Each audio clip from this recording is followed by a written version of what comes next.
শুনুন, আমাদের শুভেন্দুদা আমাদের খাবার পাঠিয়েছিল, শুভেন্দুদা আমরা গ্রহণ করতে পারিনি, কেননা আমরা আমাদের দাবি দাবা না মানলে আমরা খাবারটা ওনার গ্রহণ করতে পারিনি। শুনুন, ঠিক আছে, শুনুন, হ্যাঁ। আপনারা এতদিন ধরে পশ্চিমবাংলার মানুষের জন্য কাজ 19 করছেন। বছর 19 বছর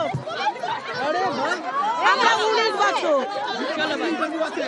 আমরা 19 বছর কাজ করছি। বাবু চলুন এবার।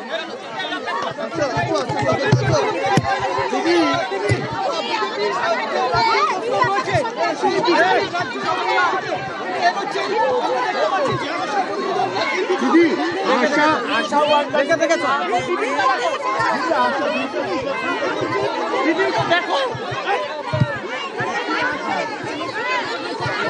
বলে যাও, বলে যাও।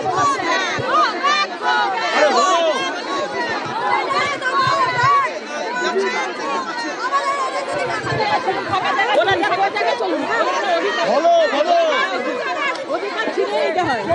অধিকার যদি কেউ না দিয়ে থাকে অধিকার ছিনিয়ে নিতে হয়।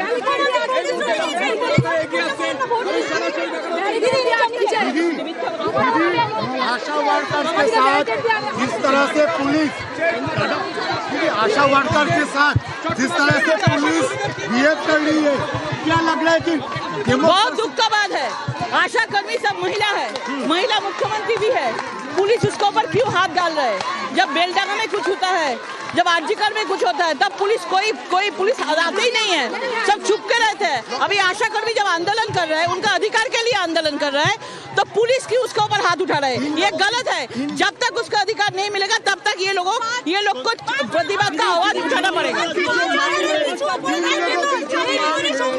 इन लोगों की जो मांग है, ये मांग सरकार কোনো রাজনীতি নেই এখানে, কোনো রাজনীতি নেই এখানে, কোনো রাজনৈতিক ব্যক্তিত্বকে দেখতে পাচ্ছেন। আমি যাচ্ছি অফিস, আজকে স্বাস্থ্য ভবনের সামনে, স্বাস্থ্য ভবনটাকে খালি করে রাখা হয়েছে, বিজেপি অফিসের সামনে সবাইকে একসাথে আটকে দেওয়া হয়েছে।